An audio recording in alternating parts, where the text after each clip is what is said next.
All right. Swing vote. Welcome back to our podcast, Redeemed. We're continuing talking about Joseph. We didn't leave him in such a good spot in our last podcast. No. Something about being thrown in a cistern and then sold into slavery and winds himself up in Egypt. Okay? Yeah. Things get a little better for him. You know, I always enjoy the story of Joseph because it shows you, as we've said many times, God working in the background. And sometimes you just got to trust God. Fact. But there's also this that I'm not even sure what to call it, but as you're serving the Lord, He will bless you in what you're doing if you're willing to follow Him. Yes. And you're going to see that over and over wherever Joseph went, because he was a pretty upstanding man. And there was plenty of times where he had to be questioning. He's like, "What am I doing wrong?"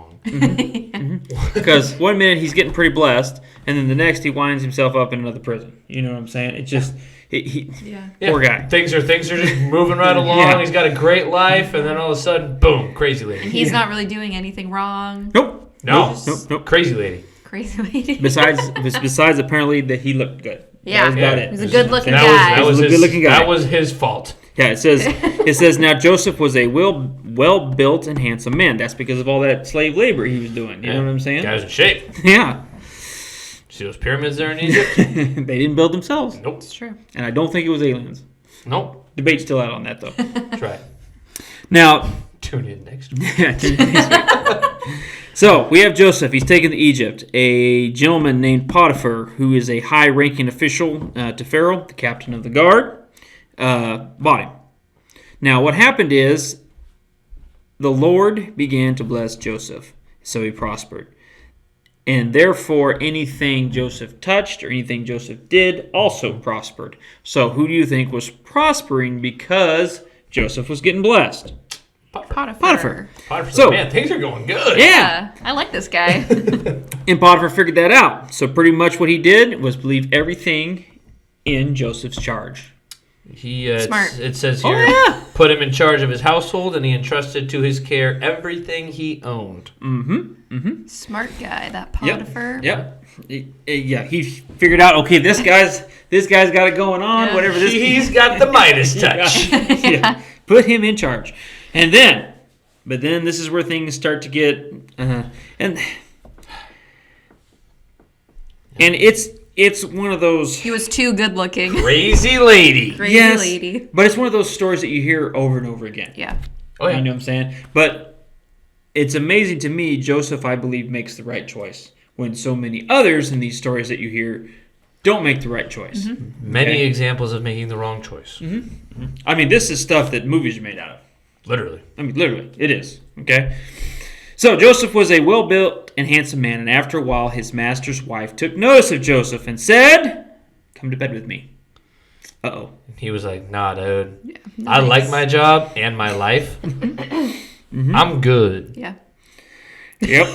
Word for word. That's crazy. That's what it said. Yeah. No, it's good. Word for word, he says, but he refused. With me in charge, he told her, my master does not concern himself with anything in the house. Everything he owns, he has entrusted to my care. No one is greater in this house than I am. My master has withheld nothing from me except you, because you are his wife. How then could I do such a wicked thing and sin against God? Believe it or not, she didn't love that answer. She didn't like that. Oh, That Wasn't was- what she was looking for. No. it wasn't the yes she was looking No. for. Nope. She had one answer in mind that she was looking for, and she didn't get it. And you know, that had to get tiring for Joseph. You know, because Fair. after that first time you tell her no and she keeps coming back, it's like, man, I just want to avoid this I know. Yeah. this Can crazy I, lady, you Yeah. know? can I go to a different house? Please stay away from me. Yeah. Can I go work in the field? I do wonder why he didn't tell Potiphar though. Yeah. I don't know. I mean, I guess at some point, You would think Potiphar would have believed him. yeah. I mean, Yeah, no, it's fair. But maybe Joseph's like, yeah, I'll just keep telling her no. Ain't Yeah. no big deal. Just keep telling her no. You know? Yeah, no, it's true. You might have Yeah. just thought eventually she'll go away. Yeah. or I'll have to go somewhere else then. Yeah. Go to a different master then. Yeah. True. I don't know. But part of me said, hey, yo, Potiphar, look, this is what's going on. Yeah. She's crazy. I just want you to know you need to spend some more time at home. No kidding. Can I go pick grapes or something? And though she spoke to Joseph day after day, he refused to go to bed with her. or even be with her. So there it is. He avoided her. Yeah. Stay away. I'm just going to stay away from you because you're bad news. Yeah. Good call by Joseph. Yeah. Yep. And then one day, he went into the house to attend to his duties, and none of the household servants were inside. Something suspicious is happening. Fishy. Yeah. And she caught him by the cloak and said, "Come to bed with me." But he left his cloak in her hand and ran out of the house. Yeah. Homeboy literally running. Get away from me. Leave everything. Yep. I'm out. And when she saw that he had left his cloak in her hand and had run out of the house, she called her household. "Look," she said to them, "this Hebrew has been brought to us to make sport of us. He came in here to sleep with me, but I screamed. And when he heard me scream for help, he left his cloak beside me and ran out of the house." So, Did anyone hear this lady scream?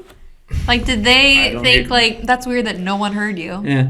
It's tough being the Hebrew in Egypt because Yep. no one's hearing your side of the story. That's true. Even if you're the head of the household. Yeah. Did you I see, do did you wonder- see how quickly he got demoted there too? Yeah. Yeah. So he goes fast. from being the second charge to it's that Hebrew. It's that Hebrew Yeah. over there.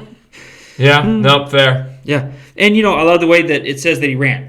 I mean, Yeah. I mean, And just he didn't left the stick cloak. around. He didn't care. Nope. He was out. You know what I'm saying? And Potiphar didn't even want to hear Joseph. No. Didn't give him a chance. Nope. And granted, He was a slave. and Still. and you would be more inclined to believe your wife than the Yeah. slave. You know what I'm Correct. saying? Yeah. I mean, it's like with Joseph, we had a good run, but No. To prison. You gone. yeah. And at some point, you got to do something because these are the facts that have been given you, Yeah. whether Yeah. they be true or not. That's true. And I don't know how you would even prove it otherwise if there are no other, because there was nobody else in There the house. was, no. I mean, there was only one eyewitness, and it was her. Could have checked the ring camera, I guess. The ring I cam. don't think they had those then. But I'm with you. I'm with you. And so anyway, he gets thrown in prison. I did find it interesting, though, that it says that they put him in prison, the place where the king's prisoners were confined. Well, he was a high-ranking slave. Mm-hmm. So, I And guess if And he was the captain of the guard, right?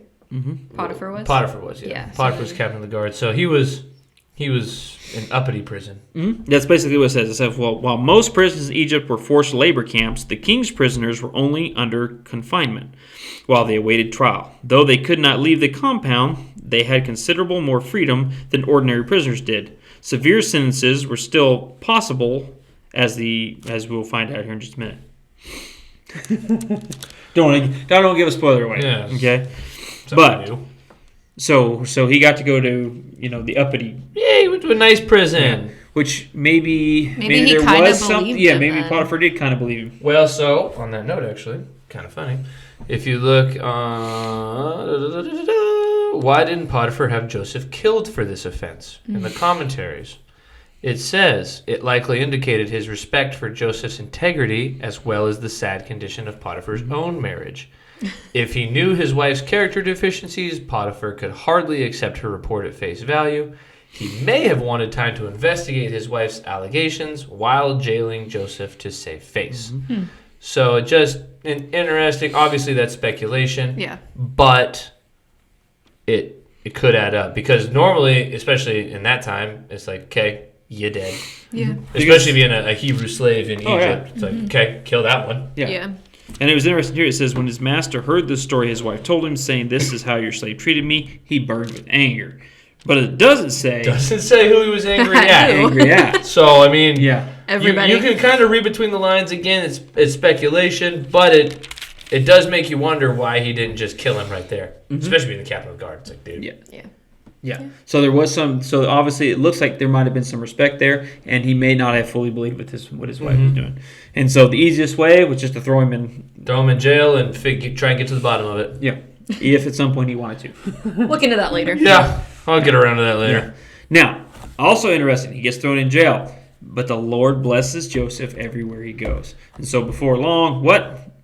He's running that place. He's running that place too. It says the Wonder warden. if he ever gets tired of being in charge. Yeah. The warden paid no attention to anything under Joseph's care because the Lord was with Joseph and gave him success in whatever he did. Yep. And I just love the fact that no matter where Joseph went, he was always put in charge, but he was always one of those you could trust to be in charge. Yep. You know what I'm saying? Absolutely.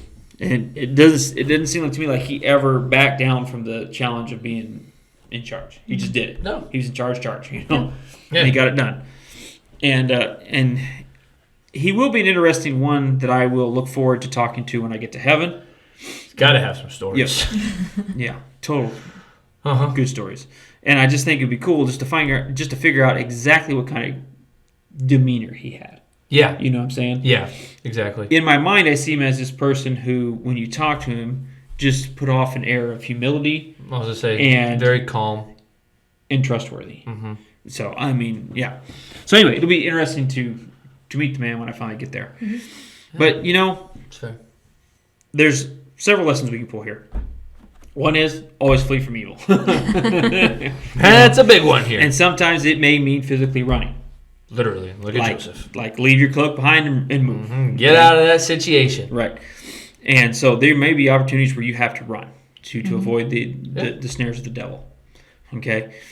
The other thing is that no matter where you are, if you will let the Lord, He will bless you with whatever you do, as long as you're following Him.